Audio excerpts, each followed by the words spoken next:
everyone, welcome to the Ochre Roots channel. Today's tutorial is a really exciting scrap busting tutorial. It is a tutorial to show you how to make, look at them, they're so cute, coffee sleeves, coffee quilts, coffee hugs, coffee wrappers, coffee blankets. I don't know what you want to call them. I actually want to call them coffee quilts, but I didn't actually quilt this. So, is it a quilt? I don't know. So today we're going to go over how to make these adorable little coffee sleeves. Now, I drafted this template from a Starbucks coffee sleeve, which is one of these, right? I got this from Starbucks. I ripped it open, and I made my template this way. I will have a copy of the template that I use on my website, and you can download it as a PDF so that you can cut it out and trace it yourself, or you can download it as an SVG, and if you have a Cricut machine, the Cricut machine will actually cut out the fabric for you. This is a very simple tutorial, but it does require a few things that you might not have. So we're going to go over that in detail. For my coffee sleeves, I like to use snaps as the enclosure. You can see it just snaps right off, just like that. There are a lot of different closure options out there. There's Velcro, there's button, there's elastic, there's no enclosure, so that it just kind of stays this. If you'd like to see me demonstrate some of those other options, go ahead and leave a comment down below, and I'll put together another tutorial for you. But today's tutorial is using KAM snaps. Now, there's a lot of tutorials out there to show you how to make something like this. The problem is, I've actually purchased some of these before from like local coffee shops, and when you put it on your cup, it slips around, right? You know what I mean? Like you put it on your cup, you pick it up, and the cup slips around, and when you put it down, it just falls off. And I was not happy with that. So what was most important to me with this tutorial was showing you a way to make a coffee sleeve that's not going to move around. And the trick to that is to use something sticky on the inside to stick to the cup. Now, not everything is sticky that you think is sticky. For example, I tried using vinyl. Vinyl didn't stick to the cup. It still slid off the cup. This is actually not clear vinyl. This is a piece of silicone rubber. Yes, silicone rubber. And I will have a link for that in my description down below. I got it off of Amazon. But this is kind of like the secret sauce to the coffee mug. So, coffee mug. Now you can either close it first and then slide it on, but since that silicone slip is pretty sticky, it might be difficult to get it all the way up. I just put it on like that, wrap it, push down on the snap. There you go. And see? It's stuck. It's staying there. Now, you can get it off. If you really want to tug it off, you can just pull it off. But it does not turn at all. You see that? Nope, I cannot twist it. So, this is how you keep the coffee sleeve on the mug. And what's interesting about this is when I was actually studying these cardboard sleeves that Starbucks gives you, you can see right here, there are droplets of glue in there. See those? They put a couple droplets of glue on their sleeves so that when you take it and you slide your Starbucks mug into it, the glue melts just a little bit and it sticks to your cup so that this thing doesn't slide around. Because honestly, that's kind of dangerous if your coffee sleeve is slipping and sliding all over the place. It needs to be sturdy so that you don't drop your coffee. So since I am using Starbucks sleeve as my template and Starbucks cups to show this, these sleeves are really for Starbucks hot drinks. They might fit on other coffee shops' cups. I haven't gone out and tested a variety of different coffee shops, but they should fit on other coffee shops' hot drink cups. These do not fit on the cold drink cups at Starbucks. This is for the hot drink cups. We're going to go through how to make these adorable. I mean, come on. The snaps are KAM snaps size 20, and I only have a hand press tool, so that's what I'm using. If you have a tabletop press tool, you're going to have a lot more options when it comes to what you can use. You could make a vinyl coffee sleeve, which would be beautiful, or a cork, or a leather. You can really go crazy with the substrates if you have a larger tabletop press, because you're going to really be able to make sure that those snaps stay in place. I've only got this, so I have to keep my sleeve pretty thin in order to, get the snap to stay. Links for all of the material I use will be down in the description below. If you haven't already, please consider clicking the subscribe button down below. If at any point you like this video, give it a like. Any questions or comments or, just shout outs to tell me that, you're having a good Tuesday or Wednesday or whatever day, Put them down in the comments section down below. Don't forget that the first comment down below that is pinned to the top will have all the timestamps for this tutorial. There's not going to be that many because it's a pretty simple tutorial. Let's get started. One of the first things you're going to need are some KAM snaps. Like I said, I'm using a KAM snap tool that is a hand press. I got this off of Amazon. I'll have the link below. It ranges between $20 to $30 depending on, if there's a sale going on or anything when you buy it. It comes with all of this. It comes with these piercing tools and other dies and the hand press part, and then a box full of a colored assortment of snaps. I'm pretty happy with this purchase. At this point in time, this is all I really need it for. A tabletop press would be much easier to use, but it is a much bigger investment than something like this. So for now, I'm going to be sticking with this. So I can highly recommend this as long as you have the hand strength to use this tool. The next thing you're going to need is this silicone rubber sheet. Now, this is not a very large piece of product that you get, and it is about $13. It has 2 layers to protect it. It has a very hard plastic layer on the back, and then a very, very thin layer on the front, and in between is the actual silicone rubber. This stuff can be a little difficult to work with, so in order to sew it down to our lining, you're going to need some scratch pieces of parchment paper. Now, parchment paper, this is just anything you get at the grocery store. We're going to cut a piece of parchment paper out that's the same size as the silicones to make it as easy as possible to sew this on to our lining. I did try to sew on the silicone rubber using a silicone presser foot, and it did not work. So I do suggest using the parchment paper method regardless of what type of foot you have on your sewing machine. The next thing you're going to need is some fabric. It's fabric for your outer panel, fabric for your lining. This is a very good scrappy project. You don't need a whole lot of material. Really, you just need it to be about 12 inches by 5 inches large. So that's much less than 1/8 of a yard. Like I said, scraps. I'm using scraps for mine today. To keep the coffee sleeve sturdy and to prevent your hand from getting burned, we're going to align the coffee sleeve with some fusible fleece. Again, you just need a very small piece, about 12 inches by 5 inches large. We're going to need a little bit heavier duty thread for this, so make sure you use 40 weight thread in the top thread and in the bobbin thread. Marking tools are going to be used in this tutorial, so make sure you have something. If you're using really, really dark fabric, I suggest using something like a chalk. And if you have a lighter fabric, then any of these types of friction pens are going to work really well. I'll have links for all of these down below. A few clover clips are going to be helpful when piecing the units together. It's a very, very simple, quick sew, but just keeping it all in place is best using clover clips. Some fabric scissors to cut out your fabric and your fusible fleece.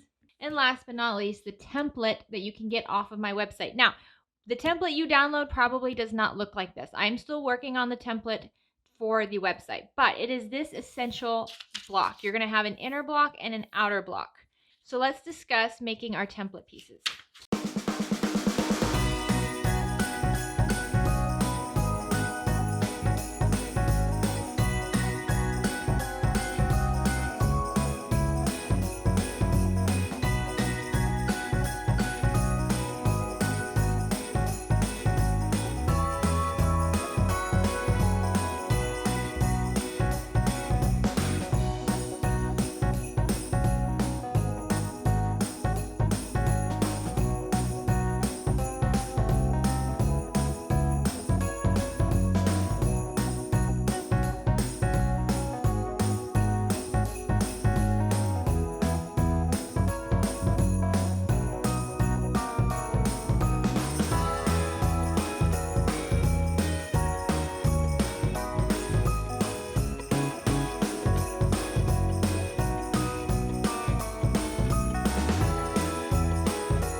Once you have your template put together and cut out, you can transfer it to a plastic template. And I have a tutorial on how to do this in my basics series. There'll be a link for that down in the description below, as well as an eye in one of the corners right now. But when I make my plastic templates, I like to make sure I mark a few things. First, our star, which is how we're going to refer to how we're cutting things. Next, when we cut the exterior, we need star to the bottom left and exterior right side up. I like to make a note of this on here. So exterior cut on right side. I mark it on this side because this is the side that will be up when I cut it. You can see if I flip it over, I wrote interior cut on right side because when we cut the interior, it's going to be the opposite. These are going to be reversed panels. The next one is your fusible fleece template. Again, the star is going to be used in reference to how we cut everything. And then I have a couple dots here that I use to poke holes, and this is going to be where we put our KAM snaps. Marking your templates this way just makes it easier as you're working, and you don't have to kind of keep going back and forth to the pattern and figure out exactly how you lay it all out. If you don't cut something right, you're gonna know when you go to piece it all together. So the first step is cutting our fabric. So take your outer fabric. For this tutorial, I'll be using this super sweet flannel checkered fabric, and take your larger template. Now where it says exterior cut on the right side or the star on the bottom left, lay it on the right side of your fabric. Now you can see my flannel, there's no right side, wrong side. Either side is fine. But if your fabric doesn't have that, make sure your fabric is laying right side up, and trace your template on your fabric with right side up. You can see since this is a bit of a darker fabric, I'm going to use some chalk to trace this just to make it a little bit easier to cut out, and just go around the entire template. Once you have your template traced, go ahead and grab your fabric scissors and cut out your outer panel. You should now have your outer panel ready to go. Now let's do the same thing for the lining, except we're going to reverse it. So take your lining fabric, again, right side up. Take your larger template, and we're going to reverse it so that the star is on the bottom right corner now. Like I said, if you marked on the back interior cut on right side, this is going to make it a lot easier. So we need it to be right side up, star on the bottom right. Since this is a lighter fabric, I can use one of my friction pens, and again, just trace around the template. And then we'll go ahead and cut out this lining panel. And there we go. Now we have our exterior and our interior pieces. And you can see if I take my interior piece and lay it right side down, it should match up perfectly with my exterior piece. This is important. Now take your fusible fleece. Again, this is such a good scrappy project. All of my fusible fleece that I've used for all of my sleeves have been with scraps. Take your fusible fleece template with the star on the bottom left and the fleece side up. Again, I like to make note of this. The fleece side, your fusible fleece has a glue side and a fleece side. The fleece side needs to be up. The star needs to be down on the bottom left, and that's how we will trace our fusible fleece. The fusible fleece is going to be adhered to the back of the lining panel, so it actually needs to be reverse of the lining panel. I know it gets complicated figuring out all the mirror images, which is why it's best if you can just mark on your templates where everything goes. Now go ahead and cut out this piece. So here we go. Now we have our fusible fleece piece, our interior, and our exterior pieces ready to go. Next, we're going to cut the silicone rubber sheet. Now, I would advise you to get creative with this. I have tried a couple different options, and you're going to decide which works best, and I'll show you both. One option, and you can see it can be difficult to cut this because it's clear. One option is to cut a strip that is 7 inches long by 3/4 of an inch. So that's what I did on this sleeve. You can see that it stretches along most of the sleeve straight through the middle. So this is great for the tall and grande size cups because you can slide it on or clip it on, and it's not going to go up and down. It's not going to move around. Now you can see this is a different coffee sleeve I have, but on this one I tested out using the silicone as 2 strips going vertical. These are 1.5 inches by 1/2 inch wide. Now this is great for grandes and venti sizes because the vertical allows it to slip just a little bit so you can slide it on easier. The horizontal strip is best if you're going to put the coffee sleeve on and snap it on after you have it. The vertical strips are best if you're going to snap it first and then slide your coffee into it. So here I have a Starbucks plastic mug. Now if I take my vertical strips, snap them together, and slide it on, see, nice and snug, doesn't twist, doesn't move, not going anywhere. But if I do the same with my horizontal strip where I snap it closed and then slide it on, you can see it's a little bit trickier to slide on.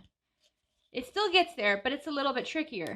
The horizontal strip is much easier to put on if you have your coffee cup and then you just put it on and snap it, just like that.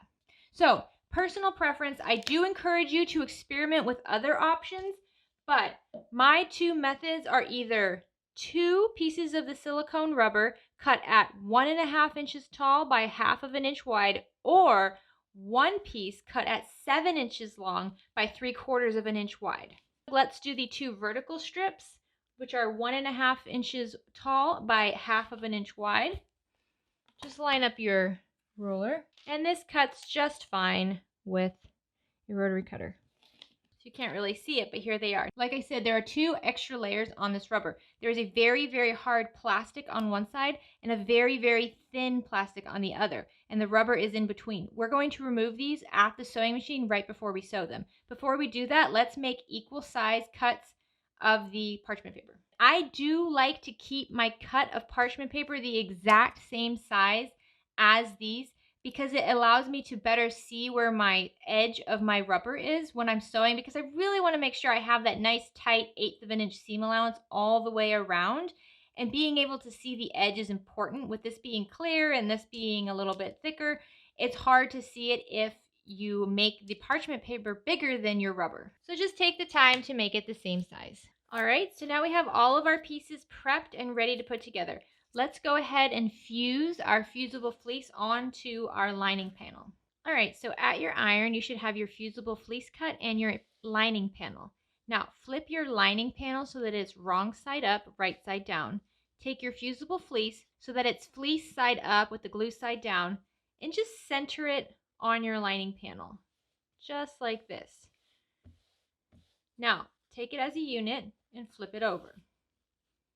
And now we're just going to press it with an iron.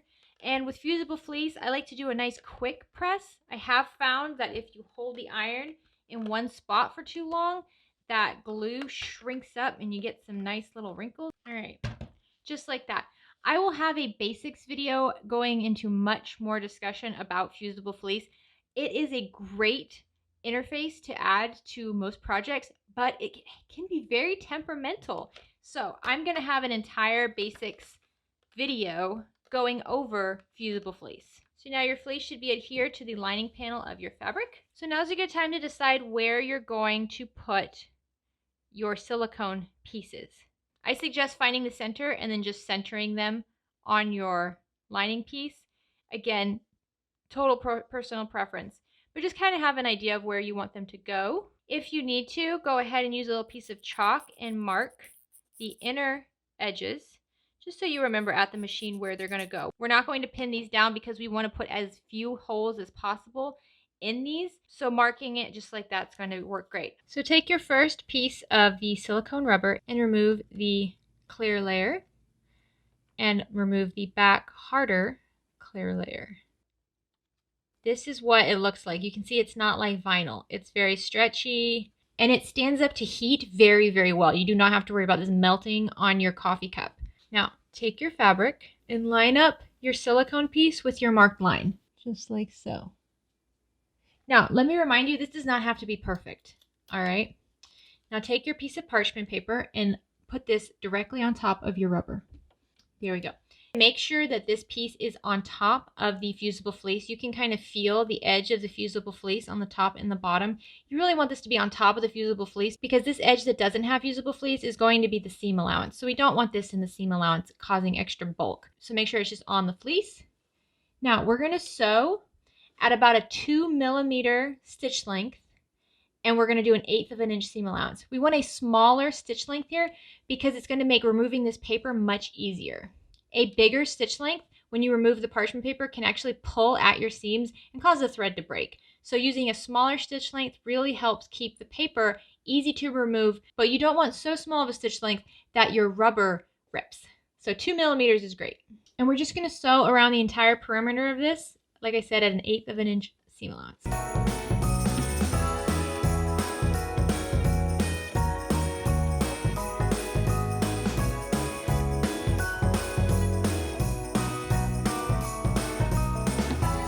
Once you've finished, go ahead and trim your threads, and then you can remove your paper. Be gentle, and you'll find that this silicone rubber is pretty sticky. Not sticky as in like your hand's gonna feel sticky afterwards, but sticky as in everything's going to stick to it, which is great because it's going to keep it on your coffee cup. And there you go. There is one of your silicone pieces sewed on. Now let's do the same thing for the other side.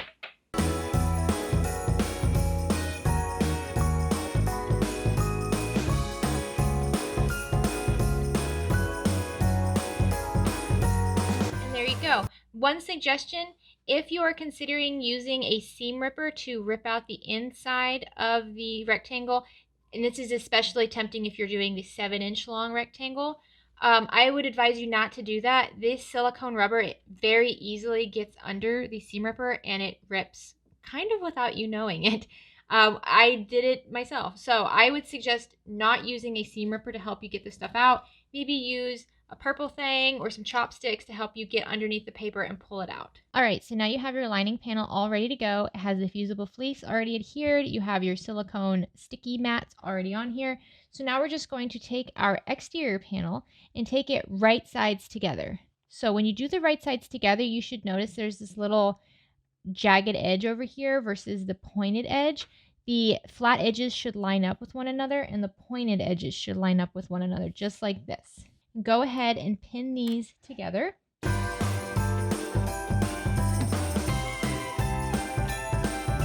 Now, I like to mark about a 3-inch opening on one side, and this is going to be what we're going to leave open so we can turn it right side out after this.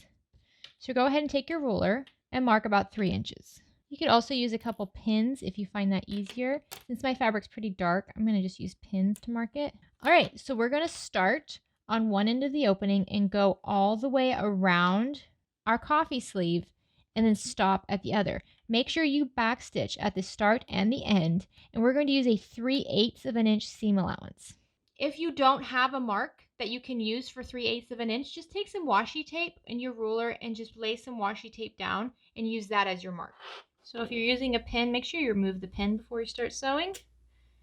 And we're just going to sew around the entire sleeve using a 2.5 millimeter stitch length. Make sure you backstitch well at the beginning and the end.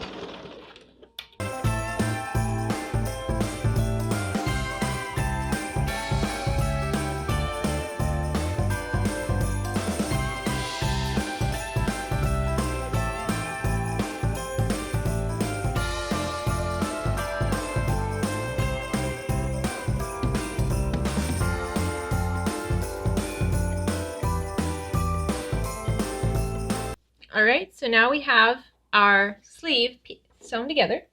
Now before we turn it right side out, take some fabric scissors and we're just going to create nice little snips around the curved edges. So the 2 long edges are our curved edges. We're just going to snip along those. Make sure you don't snip on your open part right here. We're going to need that all together when we turn it right side out. So skip over that opening and then continue snipping along the curve. I like to also trim down the corners just a little bit so they don't have any bulky corners. So the reason I'm doing a 3/8 inch of a seam allowance instead of a 1/4 of an inch is really because it leaves more room for error. You can see that the fabric does tend to shift a little bit as I'm sewing it, depending on what type of fabric you're using. 3/8 inch of a seam allowance is going to make sure that all of it gets in really securely. 1/4 of an inch is fine too, but you might find that you start getting a little bit too close to one of the edges of your fabric. Also, a 3/8 inch of a seam allowance makes it much easier to turn this right side out. You are more than welcome at this point to go ahead and trim down your seam allowance to a 1/4 of an inch if you feel more comfortable with that. This is going to prevent the seams from being too bulky in the end. But on my previous sleeves, I did not do this step and it was fine. All right, now let's turn it right side out.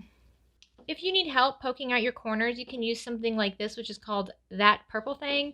You can also use chopsticks, just anything that has a bit of a pointy edge, but not so pointy that it's going to pierce your fabric.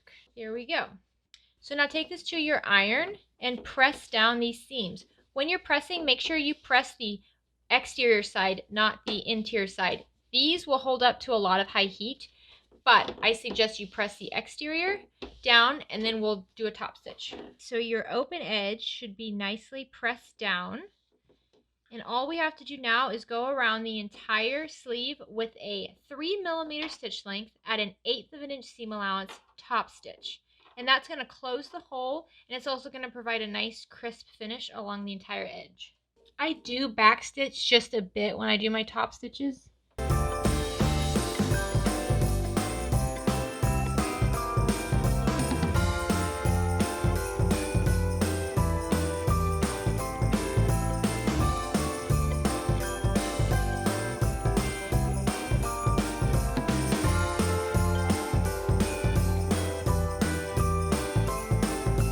Alright, so here's your coffee sleeve all put together. All we have to do now is add the KAM snaps and we are done. Like I said, this is a very quick and satisfying project. So now we have our coffee sleeve. Go ahead and grab your KAM snap tool. Like I said, I'll be demonstrating using the hand tool. If you have a table press, you probably know how to use it better than I do. So go ahead and use that for this process. Take your fusible fleece template and there should be 2 holes on it. I marked it on the pattern. All you have to do is take your awl and very carefully poke holes through those dots. And this is going to be where we put the KAM snaps. This is my preference. You might have another place you want to put the KAM snaps. I really want to encourage you to use this as guidelines, but not rules. You go ahead and change it up however you want, but this is what I'll be doing. So to get started, I'm just going to use a pen and I'm going to stick it through each of those holes to mark on my fabric where I want the snaps to go. Now, if you have a problem like I do right now where your fabric is too dark, go ahead and flip it over. And if you have a lighter lining, just mark it on the lining side.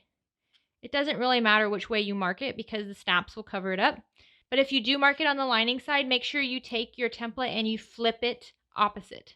It should line up with the shape of your panel. So this is where our KAM snaps are going. Now, before you start putting them in, I want you to visualize how it's supposed to look. It's going to wrap around and one side is going to go over the other. This is your preference. You can have the right side go over. You can have the left side go over. I have a bit of a pointy side right here, so I like that side to go over just like this. When we do this, take your awl and poke a hole. Whichever side of the flap you're going to have as the exterior side, meaning when it wraps around, it will be on the outside, your cap needs to go on the exterior side. So I'll show you. So let's pick some colors here. I'm gonna pick red so that you can see it a little bit better. So you need 2 caps, which are just the flat rounded parts, and you need a female end, which is the end that has like a bowl in it, and you need a male end, which is the end that has like a little cylinder on it. For me, this more pointy side is going to go on the exterior, so I'm going to take one of my caps and push it in through that hole that I made with my awl. And when you make the hole with your awl, make sure you really dig it around. You want this to be kind of a bigger hole so that you don't have to worry about your snap breaking. Take your cap, push it through so that it goes through like that. Now, it really doesn't matter if you put the male or female end on here. I'm going to use the female end and push it in just like so. Hold it in place. Now take your tool and put the cap side down so that it's in this little bowl right here on your hand press tool. This is your die. So press it in there. It should sit in there nice and snug. And then the white part is going to go over the female end. And then just push down as hard as you can. And you can see it smushed down that pointy tip, and now we have one end here. Now, you might be tempted to put in the other one with the cap on the exterior, but if you do that, you will not be able to use your KAM snaps. So let's make our hole using our awl, and again, stick it through, and then just kind of go back and forth, jiggle it around. When you take it out, you should be able to see through that hole. If you can't see through that hole, the hole's not big enough. So make sure it's nice and big. Now, the snap this time, the cap is going to go on the interior, just like that. So you should see right now you have your female end on this side and a cap on this side. Now turn it so the exterior is facing you. Take your male end and put the male end on top. Just like we did before, lay your cap side down into that die, nice and snug. You should kind of almost hear it kind of a click as it's in there. And make sure your other end is under the white part and push down as hard as you can. There you go. And now you have your own custom coffee sleeve. All right, are you ready to see it? Oh my gosh, these are so cute. I can't even handle, I love these things. Oh my gosh. This is adorable. Don't tell me you wouldn't buy one of these. This is adorable. So let me just show you one more time the difference between the different sizes of the rubber silicone on the inside. So you see for this cup here, for the tutorial we just did, we did 2 small vertical pieces. On a previous mug, I used 1 long horizontal piece. Now I'm going to show you. So I have my vertical piece that we just made together. I'm going to clip it. I'm going to take my cup and I'm going to just kind of drop it in there. Just like that. See? Snug as a bug in a rug. No problem. Slides right on. See? Easy peasy. Now, let's try doing the same with this one, which has the horizontal slip. So we clip it. It's much, much harder to slide on. But that also means it's going to be much, much harder to slide off. So you have to think about what you're using this for or who your customer is. I would say that the long horizontal strips are great. This is a kid's hot chocolate, guys. This goes on kids' hot chocolates because this sucker isn't moving. Kiddos can grab onto this, they can drink their drink, and you don't have to worry about this thing falling off. The vertical strip is much better for adults. I made one of these for my husband, and he definitely prefers the vertical strips because he likes it to just be snapped. He takes it out of his work bag, he slides it onto his coffee, and then he's done, right? He's a little bit more finicky, so he doesn't want to have to grab his cup and then hold on to it and then snap it on like that. He likes to just grab it and then slide it on and be done.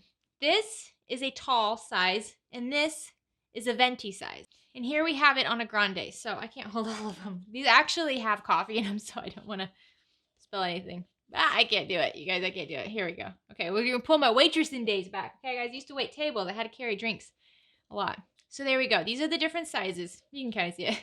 I'll have a better picture of this, but tall, grande, venti. It fits all 3 of them. It's adorable. It is perfect for the cold weather season. I mean, oh my gosh. So I am completely hooked on making these. I'm making so many of them. I have no idea what I'm going to do with them. I don't sell stuff. I'm probably going to include them in giveaways every now and then because I do absolutely love them. But later today, what I'm going to do is I'm going to practice making one with, this is cotton lycra, which is interfaced with SF101. This one is a very thin cotton, almost like a lawn. It's quite a bit thinner than regular quilt cotton. I'm going to make one like this. I'm going to make another flannel one for my husband because he loves them and that makes me happy to make him things. And then I'm also going to make one using Minky. If you want to see how all of these turn out, make sure you check out my Instagram and my Facebook pages. I'm going to show you over there exactly how these came out, and I'm going to do stories explaining what I think worked well and what didn't work well. So make sure you check out those other platforms. So before I leave you, I want to show you that I did test one out using Velcro instead of the snaps. If that is a tutorial you are interested in, go ahead and leave a comment down below. I might just end up doing a blog post explaining how to do the Velcro instead of the snaps, instead of a whole nother video, but I want to know if that's something you're interested in. All right, like I said, I'm providing you the templates, I'm providing you the instructions, I'm providing you guidelines. I really want to see you guys get creative with this. I want to see you use all kinds of fun stuff. If you have a tabletop press, I want to see some vinyl and I want to see some leather ones. Oh my gosh, can you imagine if you had a leather one and it was stamped with like a design on it? Oh my gosh. Or could you embroider the outside with someone's name?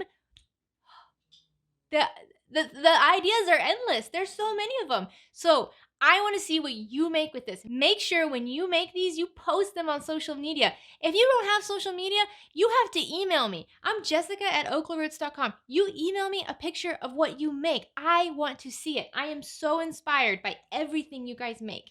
I hope you have a great week. I hope you enjoyed this tutorial. Get out there and make something. Bye!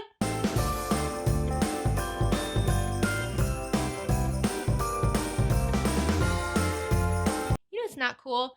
The package guys, FedEx, UPS, USPS, they park in front of my house to deliver packages to the chick across the street. I don't care if people park in front of my house. I see FedEx, I think presents. Nothing. Nothing on my doorstep. nothing. Chick across the street has got some goodies. I got no goodies.